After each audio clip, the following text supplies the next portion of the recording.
Share बाजार में आई मंदी के बीच एशिया के सबसे धनी शख्स मुकेश अंबानी को भी भारी नुकसान का सामना करना पड़ा है।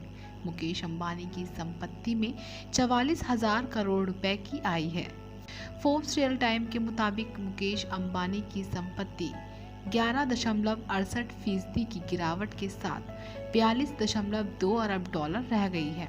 एक ही दिन में मुकेश अंबानी की संपत्ति में 5.6 अरब डॉलर की गिरावट आई। रिलायंस इंडस्ट्रीज लिमिटेड को ये 11 साल में सबसे बड़ा नुकसान है। कच्चे तेल की कीमतों में 30% से अधिक की गिरावट के बाद रिलायंस इंडस्ट्रीज के शेयरों में सोमवार को भारी गिरावट देखी गई।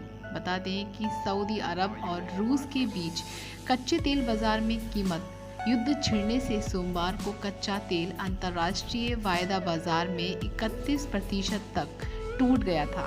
वर्ष 1951 के खाड़ी युद्ध के कच्चे तेल की कीमतों में ये सबसे बड़ी गिरावट है।